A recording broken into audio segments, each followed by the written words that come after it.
गांव के बाहरी इलाके में जहां नदी की हल्की सरसराहट हवा के साथ लहराती थी, वहां रहता था अरुण। एक ऐसा लड़का जिसके सपने ऊंचे थे और परिस्थितियां जमीन से चिपकाती थी।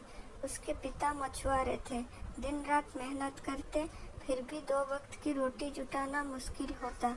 अरुण को गांव के स्कूल में पढ़ने का मौका मिला, पर किताबों से ज्यादा उसकी नजरें दूर खेती पर, अनजान शहरों की कल्पनाओं में खो जाती थी।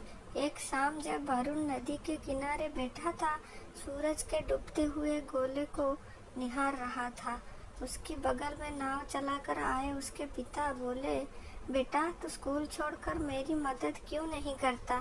ज्यादा मछली पकड़ेंगे तो शायद तुम्हें शहर पढ़ने के लिए भेज सकूं।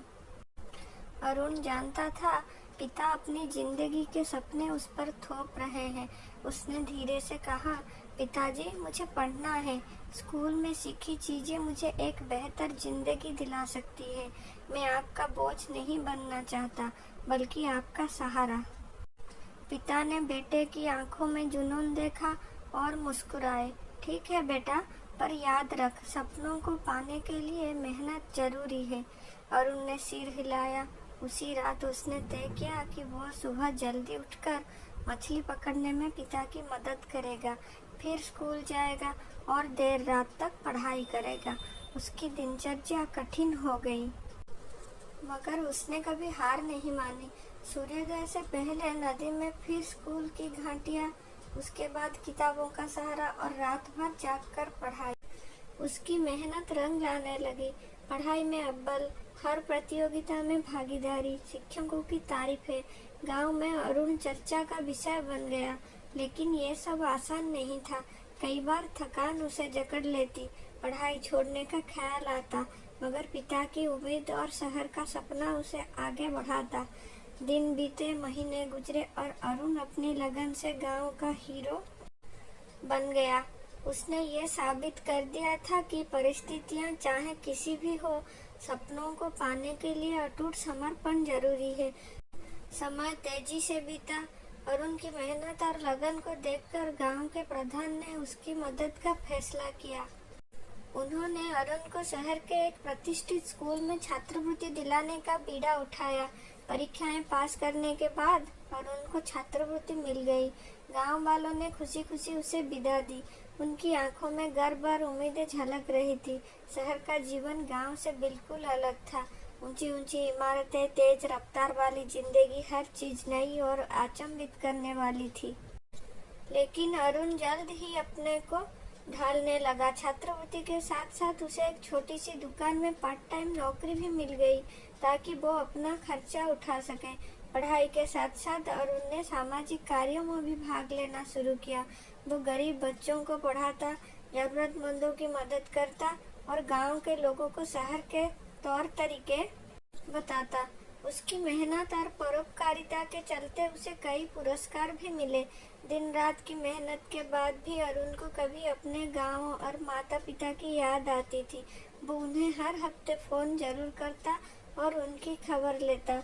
एक बार फोन पर उसने पिताजी को थका हुआ सुना, तो उसने फैसला किया कि वो जल्द से जल्द इतना कमाएगा कि उनके लिए एक आरामदायक जिंदगी दे सके। कुछ सालों बाद अरुण ने पढ़ाई पूरी कर ली और एक प्रतिष्ठित कंपनी में अच्छी नौकरी पा ली।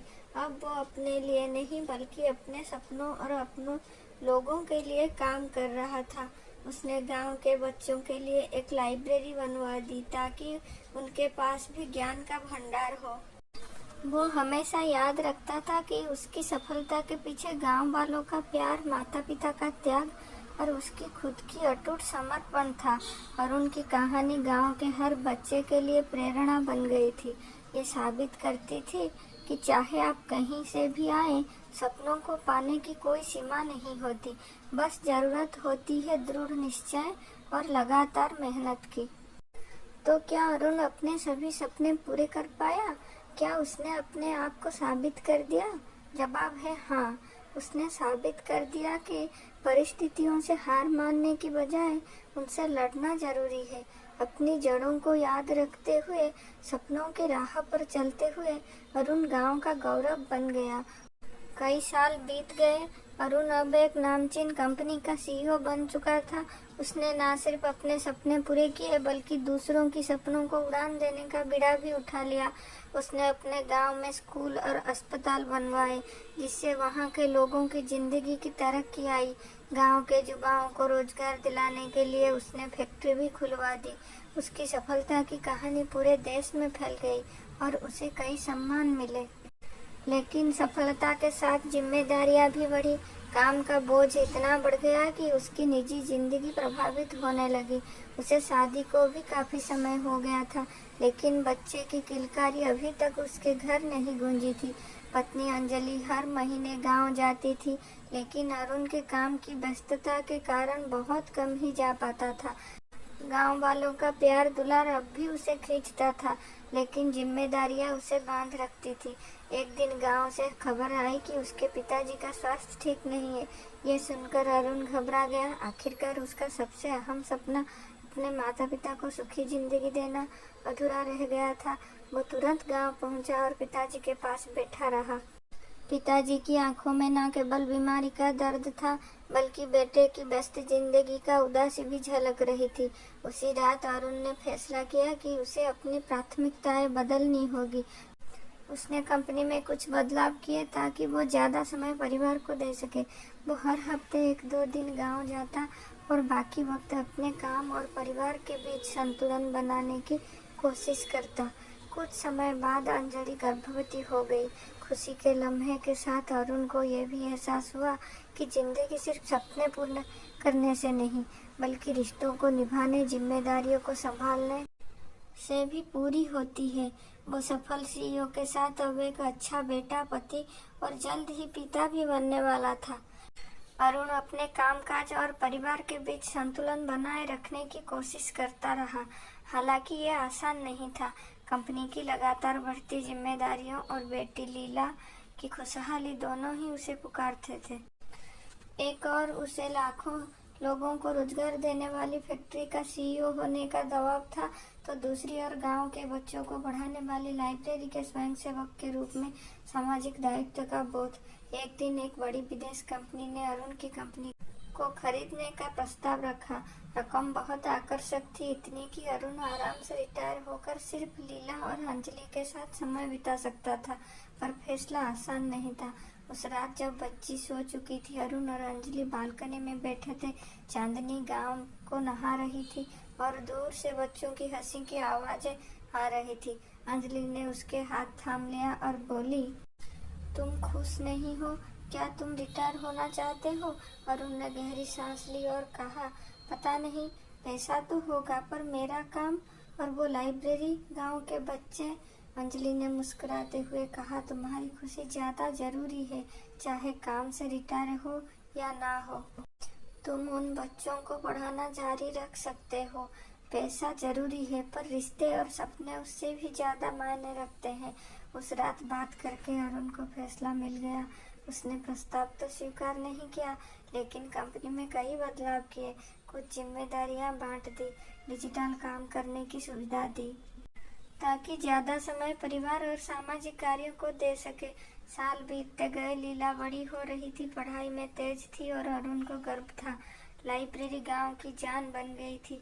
हर बच्चे के चेहरे पर पढ़ने की ललक देखकर उसे खुशी मिलती थी।